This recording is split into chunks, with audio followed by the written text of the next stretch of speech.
나가 두 개죠. 그럼 두 개 중에 어떤 것이 먼저 올까요? 뒤에 이어질 수 있는 그런 문장을 찾으면 되겠죠. 나 뒤에 종류별로 나누어 버린다라고 했어요. 종류별로 나누어 버리는데, 자, 1번 보니까 가가 먼저. 그렇다면 감기약이나 두통약 등 먹고 남은 약은 어떻게 버려야 할까? 종이, 유리병, 음료수 캔. 여러분이 쓰레기통이 한 개만 놓여 있는 게 아니라 여러 개가 놓여 있는 쓰레기통 봤죠? 거기에 보면 종류별로 이렇게 되어 있어요. 그곳에 나누어서 버려야 한다는 거예요. 그런데 감기약, 그리고 두통약, 약을 먹고 남은 약, 그러면 이 약은 어떻게 버려야 한다는 거예요. 남은 약은 종이도 아니고 유리병도 아니고 음료수 캔도 아니죠. 그러니까 이것을 어떻게 버려야 할까라고 물어봐요. 자, 그러니까 나 다음에는 가가 와야겠죠. 그쵸? 나 다음엔 가예요. 그런 다음에 나예요, 다예요, 예요. 자, 여기 보니까 왜냐하면 하고 문장을 연결해주는 이런 표현들은 처음에는 올 수 있지만 문장 끝에는 올 수 있겠죠. 그러니까 다 아니면 난데 보니까 어떻게 버려야 할까라고 물으면서 끝났어요.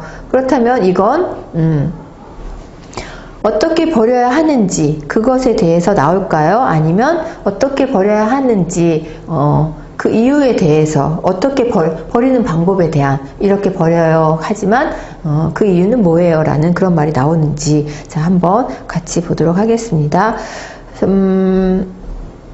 버려야 한다. 약이 남았어. 자 여기 남은 약이에요. 자 약이 남았을 경우에는 이거 같죠. 그러니까 남은 약이 남았을 경우에는 쓰레기통에 버리지 말고 약국으로 가져가야 한다라고 나와 있어요. 남은 약은 이렇게 버리라는 거죠. 쓰레기통에 버리지 말고 약국으로 가지고 가라는 거죠. 자, 왜일까요? 왜냐하면 약을 그냥 버리면 토양, 흙이죠. 토양, 물을 오염시키기 때문이다 라고 하고 있어요. 자, 여러분 이해하셨어요? 우리는 분리수거를 해요. 분리수거를 하는데 먹다 남은 약은 어떻게 버려야 할까? 쓰레기통에 버리지 말고 약국으로 가지고 가라. 왜냐하면 그냥 버리면 토양 그리고 물을 오염시키기 때문이다 라는 거예요. 이렇게 순서대로 배열을 하면 되겠죠. 그러니까 답은 몇 번이에요? 1번이에요. 1번. 분리수거해. 남은 약은 어떻게 버려? 약국으로 가지고 가. 그 이유는 오염을 시킬 수 있기 때문이야 라고 하는 거겠죠. 이렇게 하나씩 순서대로 찾으면서 문제를 풀어보면 되겠습니다. 그러니까 처음에 여러분에게 말씀드렸던 것처럼 1, 2, 3, 4 중에는 같은 것이 두 개 있어요. 그거 둘 중에 하나를 잘 찾아보시면 된다는 거죠. 이렇게 하면서 아닌 것은 먼저 이렇게 버리세요. 버린 다음에 둘 중에 어떤 것 하면서 찾으면 되겠죠. 자, 다음 유형의 문제를 보도록 하겠습니다. 자, 이 유형의 문제는 다음을 읽고 괄호 안에 들어갈 내용으로 가장 알맞은 것을 고르십시오 라는 문제예요. 자, 이런 유형의 문제는 어때요? 괄호가 나와 있다 라고 하면 괄호의 앞과 그쵸? 괄호의 앞과 뒤를 잘 살펴보면서 괄호 안에는 어떤 표현 또 어떤 말이 들어가야 가장 알맞은지 그런 표현들을 고르면 되겠습니다. 그렇다면 여러분이 어때요? 괄호의 앞뒤만 볼 것이 아니라 이 전체적으로 이건 읽기 문제예요. 지금 여러분과 함께 풀어보고 있는 이 문제 영역은 읽기 문제이기 때문에 문제를 정말 잘 읽어야 잘 풀 수 있다라고 생각을 하시고 먼저 여기에서 주어진 문제를 잘 읽는 것이 가장 중요하다고 생각을 합니다. 하지만 여러분이 문제를 읽거나 문제를 풀다 보면 모르는 단어, 모르는 어휘 때문에 이게 무슨 뜻이지? 라고 모를 때가 더 많아요. 또 더 많을 수도 있겠지만 또 쉽게 이해할 수 있는 그런 문제들도 있겠죠. 하지만 여러분이 정말 이런 단어들을 모를 때 어떻게 해야 할까라고 문제를 보면서 너무 걱정하지 말고 한 문장 한 문장씩 잘 읽어가다 보면 모르는 단어가 몇 개 여기에 있더라도 여러분이 문제를 쉽게 풀 수 있을 거라고 생각을 합니다. 왜냐하면 가로의 앞뒤를 먼저 잘 살펴보라는 얘기죠. 자, 자전거를 고를 때에는 디자인이 예쁘고, 자, 여러분 디자인 알죠? 디자인이 예쁘고 비싼 제품이 아니라예요. 아니라. 자전거를 고르다. 여러분 자전거 알죠? 자전거를 고를 때에는 디자인이 예뻐? 또 비싸? 그것이 아니라는 거예요. 아니라. 하고 가로예요. 아니라 라고 하면 예쁘고 디자인이 예뻐 비싼 제품 이것이 아닌 어떤 다른 말 자전거에 대한 다른 말이 여기 와야지 가장 알맞겠죠. 그런데 여기서 끝나는 것이 아니라 뒤에도 보니까 또 이야기가 계속되고 있어요. 그걸 같이 읽어보면 여기에 어떤 표현이 들어가야 할지 여러분이 잘 찾을 수 있겠죠. 자, 자전거를 고르는 것이 중요하다. 어떤 자전거예요? 디자인이 예쁜 자전거, 비싼 제품, 이거 아니고, 아니라 다른 어떤 자전거예요. 그러면 이게 뭐냐는 거예요. 자, 뒤를 보면 답을 또 찾을 수 있어요. 너무 크거나 작은 자전거를 타게 되면 자세가 나빠져서 허리나 무릎에 나쁜 영향을 주기 때문이다. 자, 어떤 자전거를 골라야 해? 그 이유가 이거예요. 너무 크거나 작은 자전거. 그러면 어때요? 이건 크다 작다라고 하는 것은 크기를 나타내는 거죠. 그러면 자전거의 크기와 관계된 그런 표현을 찾으면 알맞은 답이 될 거라고 생각을 하고 한번 또 뒤를 읽어보도록 하겠습니다.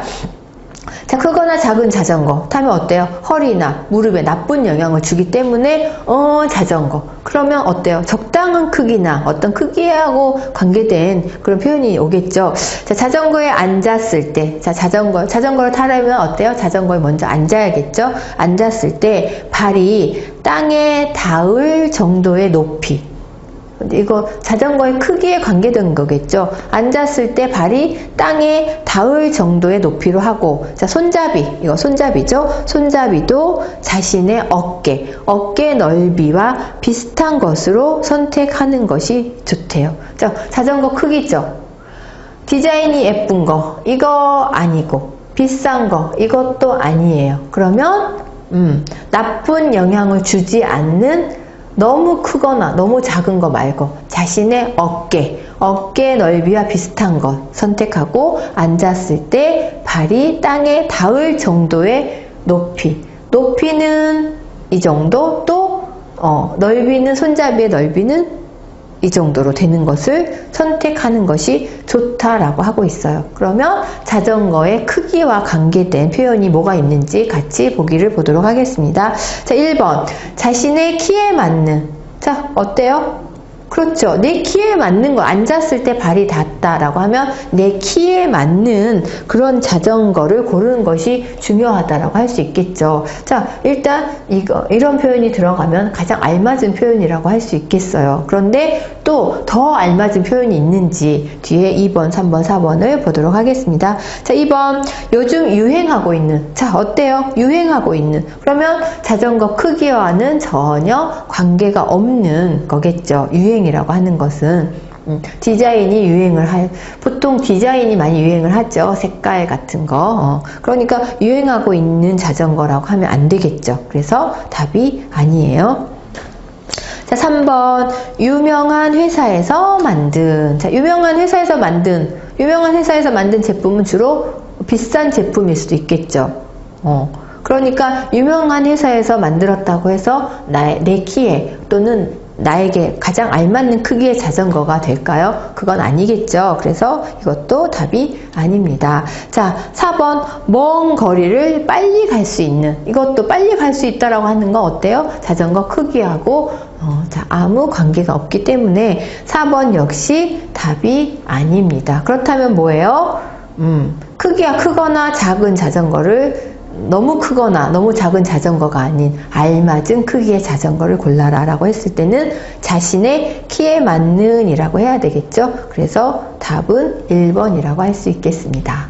자, 이렇게 가로가 나와 있는 가로 안에 알맞은 것을 찾는 그런 문제는 이 내용, 전체 내용을 잘 이해하는 것이 가장 첫 번째 중요한 거고, 여기 안에 모르는 어휘가 들어있어서 내용을 전체를 잘 이해할 수 없을 때는 이걸 첫 번째 문장 문장부터 하나하나 읽어가다 보면 뭔가 관계 있는 것을 여러분이 찾을 수 있을 거예요. 특히 가로 앞에 그리고 가로 뒤에를 보면 이 안에는 어떤 것이 들어가야 될까 라는 것을 여러분이 쉽게 찾을 수 있을 거라고 생각을 합니다.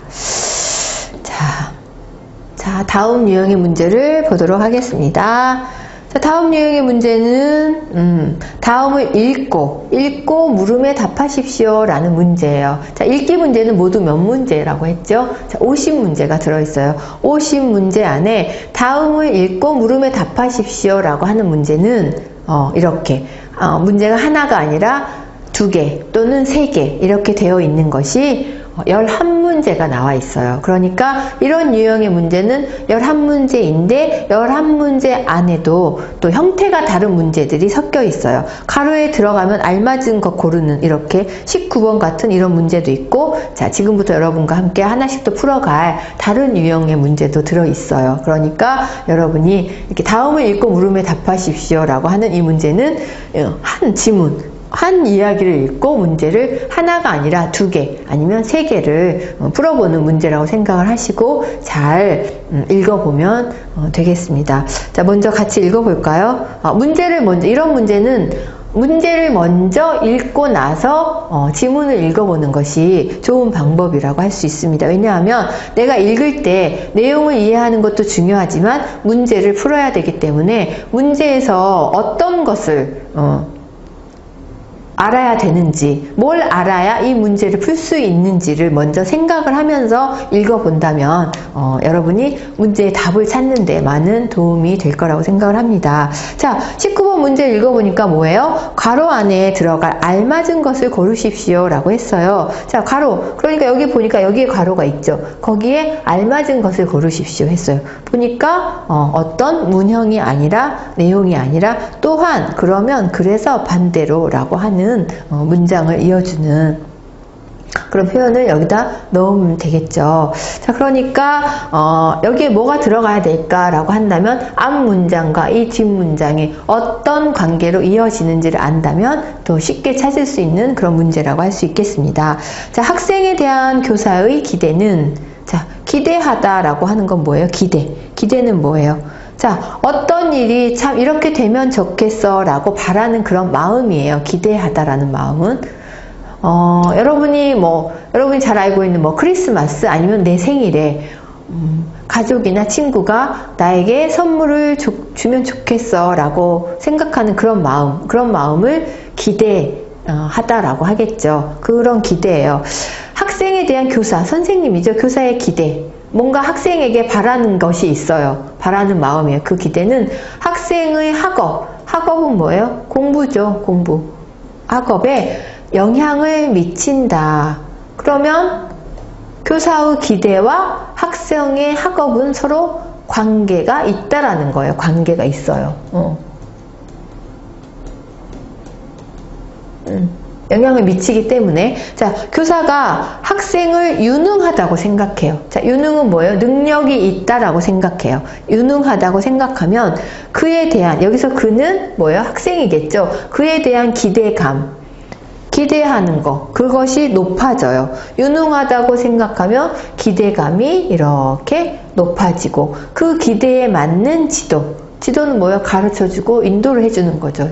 이끌어주는 거죠. 지도를 하게 되어 학생의 학업 성취가 높아진다라고 했어요. 자, 여기서 학업 성취라고 한다면은 내가 목표하고 있는 학업을 이만큼 이루는 거, 이게 성취예요. 그러면 학업 성취가 높아져요. 여기까지 이게 무슨 말이에요?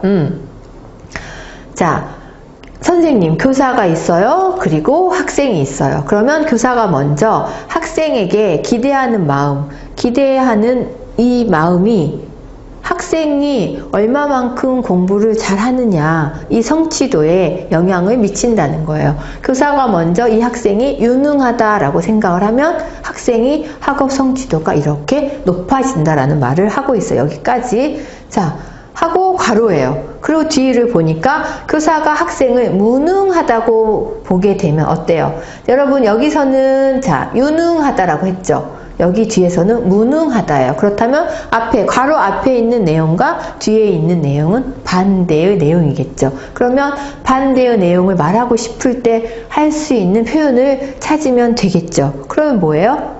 또한이에요. 또한은 어떤 걸 말하고 더해서 말할 때 쓰는 표현이죠. 자, 그러면 이라고 하면 뭔가 조건을 나타내거나 할 때 쓰는 표현이고, 그래서 라고 한다면 이유를 나타내는 표현이죠. 그러면 이것처럼 위의 문장처럼 반대, 유능하고 무능하고 이렇게 반대되는 것을 말하고 싶을 때는 반대로 라고 하는 이 표현을 쓰면 되겠죠. 그래서 19번의 답은 4번이에요.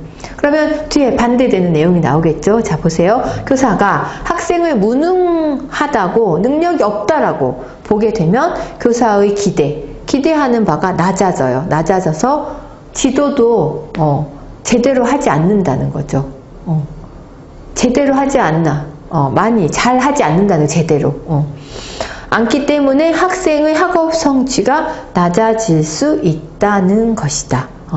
교사가 학생에게 기대하는 것이 클수록 학생이 더 공부를 잘해. 그 이유는 기대하는 것만으로 잘하는 것이 아니라 기대하는 것만큼 교사가 잘 지도를 하기 때문에 학생이 학업 성취가 높아진다라는 그런 이야기를 하고 있어요. 자, 그러면 19번은 자, 반대로라는 이 표현이 들어가면 맞는 답이고, 자, 다음 문제 20번은 아까 우리 같이 읽었어요. 이것을 읽고 내용과 같은 것을 고르는 그런 문제예요. 내용과 같은 것을 고르세요 하는 문제는 이 문제 하나가 아니라 이 읽기 문제, 50문제 안에는 여러 개가 들어있어요. 그러니까 같은 거 고르는 거 한번 보도록 하겠습니다. 자, 여러분하고 아까 19번을 풀면서 같이 읽었으니까 어떤 내용인지 잘 아시겠죠? 자, 1번. 교사의 기대와 학생의 학업은 서로 관계가 있다. 어때요? 관계. 영향을 미친다라고 했으니까 관계가 있다라고 할 수 있겠죠? 그럼 답은? 자, 일단 같은 거예요. 같은 거니까 맞는 답이죠. 자, 2번. 무능한 학생일수록 교사에게 기대하는 것이 많다. 자, 학생이 교사에게 기대를 하는 것이 아니라 이 글의 내용은 교사가 학생에게 기대한다라는 거예요. 그래서 이건 같은 것이 아니에요. 답이 아니에요. 3번. 학생 학업 성취가 높아지면 교사의 기대감도 높아진다. 이건 어때요? 이것과 이것이 반대죠. 교사의 기대감이 높아지면 학업 성취도가 높아진다라고 할 수 있어요. 이 내용이 바뀌었어요. 그래서 이것도 내용과 같은 것이 아니에요. 답이 아니에요. 자, 4번. 교사가 학생을 유능하게 생각하면 학업 성취는 낮아진다. 자, 유능하게 생각하면 기대감 높아지고 성취가 높아진다라고 했어요. 그러니까 유능하다와 낮아진다는 관계가 없죠. 그래서 이것이 아니에요. 그래서 맞는 내용이 같은 것이 아니라는 거예요. 그래서 이것도 답이 아니에요. 자, 어때요, 여러분? 읽고 물음에 답하는 문제, 가로 안에 알맞은 거 찾는 거, 그리고 내용과 같은 거. 이걸 한번 잘 읽으면 두 문제를 잘 풀 수 있겠죠. 여러분이 한번 읽을 때 잘 읽으면 좋은데, 읽기 전에는 먼저 문제를 읽어보고 문제에서 무엇을 찾아야 되는지를 먼저 알고 생각하면서 문제를 내용을 읽는다면 문제풀이를 하는데 더 많은 도움이 될 거라고 생각을 합니다. 자, 다음 유형의 문제. 자, 다음 유형의 문제는 자, 뭐예요? 신문기사예요. 신문기사. 신문기사의 제목. 이게 제목이에요. 신문기사의 제목을 보고 가장 잘 설명한 것을 고르세요예요. 그렇다면 여러분, 이런 유형의 문제는 뭐예요? 자, 신문기사를 잘 이해를 하는 거겠죠. 이해를 해야 이걸 더 자세히 설명했을 때 이것과 같은 걸 찾아야 되는 거겠죠. 이걸 신문기사 제목을 잘 이해를 못한다면 어때요? 잘 설명한 것을 찾을 수 없겠죠. 자, 보니까 아침, 저녁이에요. 아침, 저녁. 여러분 아시죠? 아침, 저녁. 선선한 바람이라고 했어요. 자, 선선하다라고 하는 거. 자, 차갑게, 아주 차갑게는 아니에요. 시원하다라고 느껴질 정도의 그런 바람이에요. 바람. 어느새, 어느 사이에죠. 어느 사이에 가을이 성큼. 자, 어떤 것이 가까이 다가왔다라고 할 때 성큼이라는 표현을 써서, 말을 합니다. 성큼 다가왔어. 무엇이 아주 가까이 다가왔다라는 거죠. 그럴 때 성큼이라는 표현을 써요. 자, 그렇다면 여기 보니까 아침 저녁으로 선선한 바람이 불어. 그러니까 어느새 가을이 성큼 다가왔다라고 하겠죠. 자, 여러분 나라의 가을은 어떨지 모르겠어요. 또 가을이라는 계절이 있을지 없을지 모르겠지만 한국에서는 봄, 여름, 가을, 겨울 이렇게 4개의 계절이 있어요. 그런데 그 중에서 가을은 아주 시원하고 춥지 않아요. 더운 여름을 지나고 추운 겨울이 오기 전에 그 계절이 가을이기 때문에 선선한 바람이 불기 시작하면 가을이 다가왔구나 라고 생각하는 한국 사람들이 많다는 거죠. 그렇다면 이건 가을이 성큼 곧 가을이 가깝게 다가왔다라고 하는 그런 기사의 내용을 쓰려고 이런 제목을 이렇게 만들었다는 거죠. 그러면 이것과 같은 내용을 찾으면 되겠죠. 자, 1번. 가을이 가까워지면서 아침 저녁으로 선선한 바람이 불고 있다. 어때요? 맞죠? 가을이 가까워졌어요. 아직 가을로 들어가진 않았지만 가을이 아주 가까워지면서 아침 저녁으로 선선한 바람이 불고 있다라고 하면 어때요? 이 기사를 잘 설명한 거겠죠. 자, 그러면 2번, 3번, 4번은 어떤지 한번 같이 보도록 하겠습니다. 아침 저녁으로 바람이 부는 것으로 보아 가을이 끝나가고 있다. 어때요? 끝나가고 있다라고 하면 맞아요? 아니죠. 성큼, 다가왔다라고 해요. 이 성큼. 이 표현을 또 잘 아셔야겠죠? 끝나가고 있다라고 하면 안 돼요. 그래서 답이 아니에요. 3번. 가을에는 아침 저녁으로 바람이 불어 건강 관리에 유의해야 한다. 유의. 자, 조심해야 된다라는 거예요. 그런데 건강 관리라는 말은 제목에 없죠. 그러니까 이 제목을 잘 설명한 것이 아니에요. 그래서 답이 아니에요. 자, 4번. 가을 날씨가 이상해져서 아침 저녁으로 선선한 바람이 불고 있다. 가을 날씨가 이상해졌다라는 말이 여기 있나요? 제목에 아니죠. 가을 아침 저녁으로 선선한 바람이 불어서 가을이 가까워 왔다라고 하는 거지 이상해졌다라는 말은 또 없어요. 그래서 답이 아니에요. 자, 이런 유형의 문제 어때요, 여러분? 여기에 나와 있는 기사의 제목을 먼저 잘 이해를 해야 된다는 거예요. 그렇다면 여러분이 평소에 토픽 문제에 나와 있는 이 몇 개 안 되는 기사의 제목만을 볼 것이 아니라 여러분이 지하철을 타고 학교에 가거나 오거나 집에 오거나 할 때 여러분이 항상 신문을 잘 읽어본다면 이런 문제는 쉽게 풀어볼 수 있겠죠. 자, 왜냐하면 모든 기사에는 제목이 있어요. 이 제목을 보면서 내용을 같이 읽어보는 거죠. 제목을 보고 내용은 이런 내용이 나올 거야 라고 생각을 하면서 기사를 읽어보고 아니면 반대로 제목을 보지 않고 기사를 먼저 읽어보고 제목을 한번 다시 확인해보고 이런 것들을 여러분이 짧은 시간을 이용해서 매일매일 신문을 읽어본다면 이런 문제 유형은 쉽게 풀어볼 수 있을 거라고 생각을 합니다. 그러니까 토픽을 잘 볼 수 있는 방법은 여러분이 어떤 내용이 어디에서 나온다라는 이런 건 없어요. 하지만 중급 수준의 고급 수준의 어휘들이 여기에 들어있다 이 정도는 알 수 있어요. 그러니까 여러분이 항상 접할 수 있는 기사 가장 많이 접할 수 있는 게 신문이겠죠. 물론 많은 책을 읽는 것도 좋지만 여러분이 가까이에서 쉽게 접할 수 있는 것은 신문, 기사나 아니면 뉴스들이겠죠. 인터넷 신문도 있고 또 인터넷 뉴스들도 있어요. 자, 듣는 것도 좋지만 인터넷을 통해서 항상 이런 신문들을 여러분이 접해 본다면 이런 문제를 잘 풀 수 있을 거라고 생각을 합니다. 자, 다음 문제를 풀어보도록 하겠습니다. 자, 이번 문제는 다음을 읽고 괄호 안에 들어갈 내용으로 가장 알맞은 것을 고르십시오 라고 했어요. 자, 어때요? 우리가 앞에서 괄호 안에 들어갈 내용으로 가장 알맞은 것을 고르십시오 라고 하는 문제를 한번 풀어봤었죠. 자, 그렇다면 그 문제와 이 문제가 어떻게 다를까요?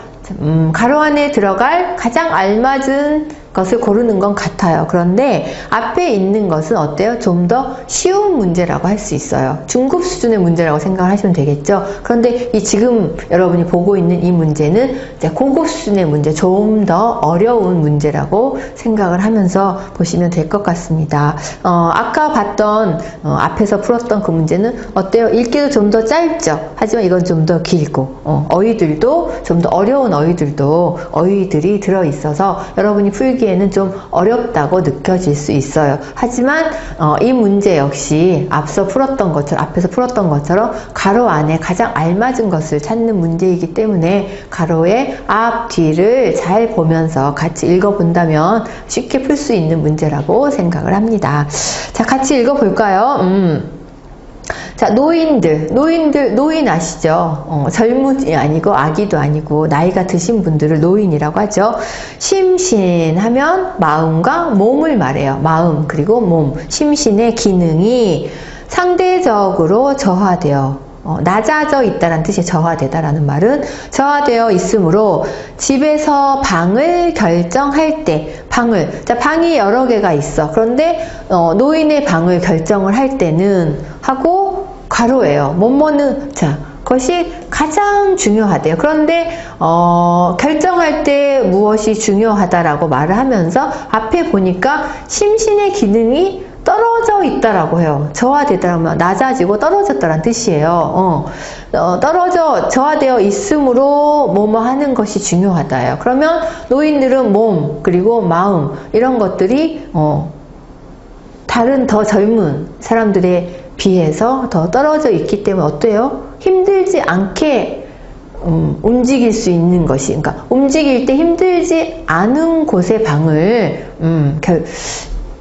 주는 것이 좋다라는 말을 하고 싶은 것 같아요. 보니까 그런 말이 나오는지 볼까요? 자, 따라서예요. 심신의 기능이 저하되어 있어. 노인들의 방을 결정할 때는 뭐뭐 하는 것이 중요해. 여기에 무엇이 있는지는 모르지만 따라서 가급적 되도록이면 될 수 있으면 이란 뜻이죠. 1층의 방을 배치하도록 하고, 자, 1층, 2층, 3층 이렇게 여러 층이 있다면 1층의 방을 배치하도록 하고, 왜? 2층에 올라가고 3층에 올라가려면 너무 힘들기 때문이겠죠. 부득이하게, 자, 부득이하다라는 말은 뭐예요? 어쩔 수 없이 부득이하게 위층에, 1층이 아닌 위층에 배치할 때는 계단 경사. 자, 경사라고 하는 것은 이렇게 기울어진 정도예요. 이렇게. 이거 어때요? 경사가 심하죠. 이건 어때요? 경사가 완만하다라고 해요. 완만하게 해야 한다. 계단 경사를 이렇게 만들지 말고 좀 노인들이 올라가고 내려오기 쉽게 이렇게 완만하게 해야 한다라고 하고 있어요. 그리고예요. 따라서 1층에 하지만 어쩔 수 없이 위층에 해야 할 때는 계단 경사를 완만하게. 그리고예요. 또 더 있죠. 난간. 계단을 올라갈 때 어때요? 올라가고 내려오기 쉽게 잡을 수 있는 곳이, 그곳이 난간이에요. 난간은 튼튼하고 강하게 안전하게 설치해야 하고 만들어야 된다는 거죠. 노인이 움직이는 동선, 움직이는 그 길, 그 선이 동선이에요. 따라 쉽게 켤 수 있는 조명. 자, 불을 켰다 껐다 할 수 있는 조명이겠죠. 켤 수 있는 조명을 설치한다. 그러니까 노인이 움직이는 그곳에, 아주 가까운 곳에 조명을 켰다 껐다 하는 그걸 설치해야 된다라는 거예요. 바닥에는 물기가 있어도 미끄럽지 않도록. 자, 미끄러져서 넘어지면 어때요? 다치겠죠. 그러니까 미끄럽지 않도록 안전장치, 안전하게 도와주는 그런 장치를 하는 것이 좋다라고 하고 있어요. 그러니까 지금 뭐예요? 이 전체 내용은 노인들은 심신의 기능이 떨어져 있어요. 그렇기 때문에 방을 결정할 때는 될 수 있으면 1층이 아니라 위층에 해야 할 때는 어떻게?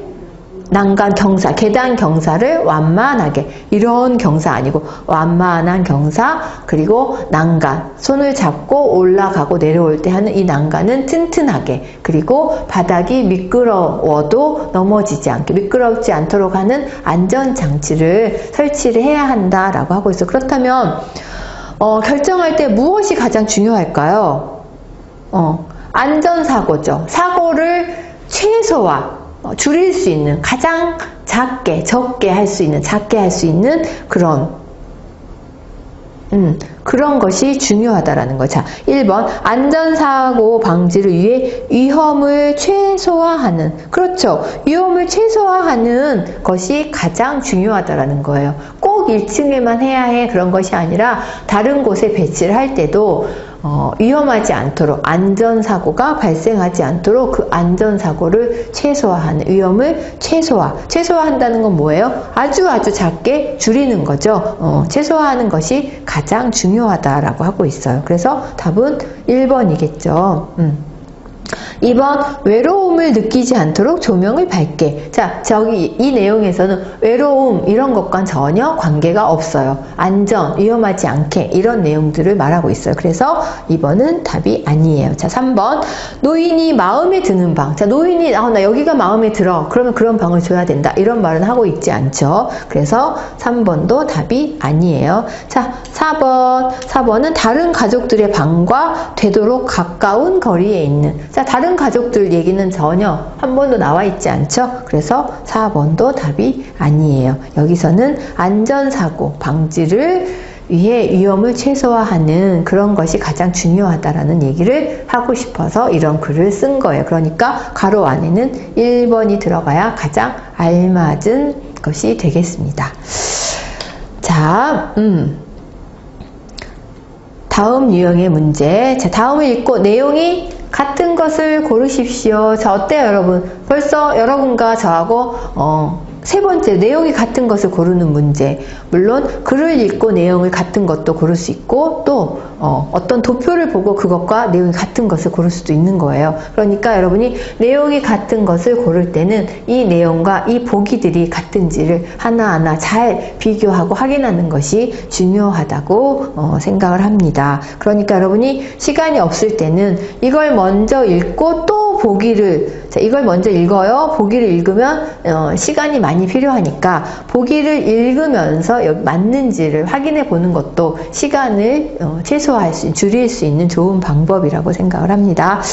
자, 추운 겨울에는 하지만 지금 선생님과 문제를 풀 때는 먼저 내용을 먼저 잘 이해를 한 다음에 맞는지 틀리는지를 비교하면서 풀어보도록 하겠습니다. 여러분이 이제 실제 토픽 시험 문제를 볼 때는 시간이 많이 없을 때 그런 방법을 한번 사용해 보라고 권해드리는 겁니다. 자, 추운 겨울에는 환기는 뭐예요? 공기를 바꿔주는 거예요. 실내, 방 안에 있는 공기가 계속 있으면 건강에 나쁘겠죠. 그러니까 창문을 열어서 안에 있는 공기와 밖에 있는 공기를 바꿔주는 것. 이게 환기예요, 환기. 환기를 자주 시키지 않고, 그렇겠죠. 추우니까 창문을 열거나 문을 여는 일이 별로 없기 때문이에요.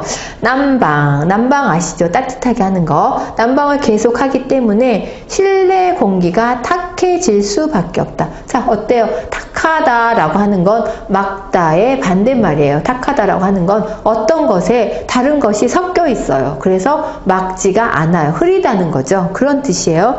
탁해질 수밖에 없다. 공기가 탁해진다라고 하면 어때요? 우리가 숨을 쉬거나 할 때 좋은 공기가 몸 안으로 들어갈 수 없겠죠. 그러면 건강에 나쁘겠죠. 이제 그런 이야기예요. 어쨌든 환기를 자주 시키지 않고 난방을 계속 하기 때문에 실내 공기가 탁해질 수밖에 없다라고 하고 있어요. 이럴 때일수록 건강을 위해서 실내 공기 관리에 유의해야 하는데, 자, 주의해야 한다는 거예요. 그렇죠. 이럴 때 겨울이기 때문에 우리가 자주 환기를 못 시켜요. 이럴 때일수록 실내 공기 관리에 우리가 유의해야 해요. 그런데요, 집안에서 손쉽게 키울 수 있는 식물을 통해서 공기를 쾌적하게 관리할 수 있다라고 하고 있어요. 그러니까 추운 겨울일수록 실내 공기 관리에 유의를 해야 하는데 하면서 뒤를 그런 데가 아니라 설명을 하고 있죠. 집안에서 손쉽게 키울 수 있는 식물, 여러분 식물 아시죠? 식물을 통해서 공기를 쾌적하게, 아주 신선하게 관리할 수 있다라고 하고 있어요. 자, 그럼 식물의 특징은 뭐예요? 우리 사람과 다르게 다른 것을 우리가 마시면 좋은 것들을 식물은 우리에게 내뿜죠. 숨을 쉴 때 식물은 그걸 주고 우리는 그걸 잘 마실 수 있는 거예요. 그러면 식물을 많이 키우면 키울수록 우리에게 필요한 산소들을 많이 받을 수 있겠죠. 식물을 통해서. 그런 이야기예요. 자, 집안에서 기르는 식물들은 각종은 뭐예요? 여러 종류의 각각의 종류죠. 각종 유해물질인데 각각의 유해물질이 있다라는 거, 한 가지가 아니라는 거죠. 또 전자파. 자, 전자파는 뭐예요? 여러분이 항상 가지고 다니는 휴대전화, 스마트폰이죠. 또 컴퓨터, 텔레비전이나 이런 것들에서 나오는 유해한 거예요. 몸에 나쁜 거라는 거죠. 유해하다라고 하는 말은 몸에 해롭다, 해로운 것이 있다라는 뜻이에요.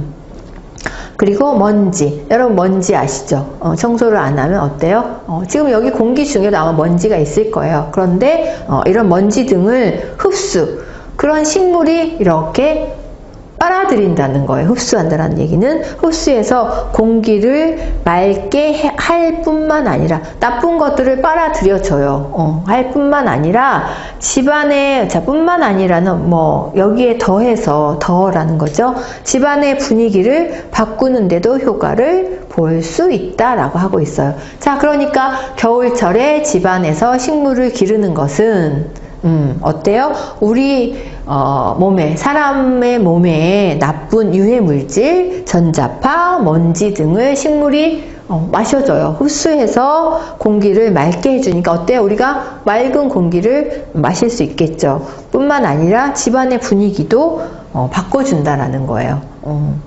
그런 효과가 있다라고 하고 있어요. 그러면 내용이 같은 것을 고르는 문제죠. 자, 여러분은 모든 문제를 풀 때는 문제에서 원하는 게 뭔지 그걸 먼저 잘 알고 문제를 풀어나가야 된다는 것 제가 여러 번 말씀드렸어요. 여러 번 말씀드렸기 때문에 자, 같은 것을 고르는 문제 1번 일부 식물에서는 각종 유해 물질이 발생한다. 자, 일부 모든 식물이 아니라 식물 중에 어떤 식물에서는 각종 유해 물질이 발생한다. 어때요? 식물에서 유해 물질이 발생한다라는 내용은 없었죠. 그래서 답이 아니에요. 자, 2번 환기를 자주 하지 않으면 실내 공기가 오염된다.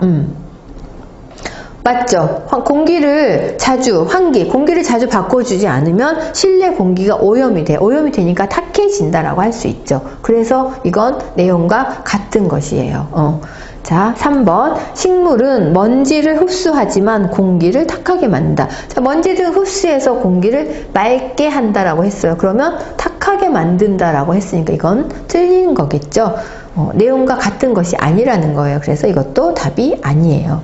자, 4번 난방을 하는 겨울철에는 식물을 쉽게 키울 수 있다라고 했어요. 겨울철에 식물을 쉽게 키울 수 있어요? 쉽게 키울 수 있다 이런 내용이 아니라 겨울철에 실내에서 식물을 키워야 우리 몸에 좋은 맑은 공기를 만들어 줄 수 있다라는 내용을 말하고 있어요. 그래서 이것도 역시 맞는 내용이 아니니까 답이 아니겠지요. 그래서 답은 2번입니다.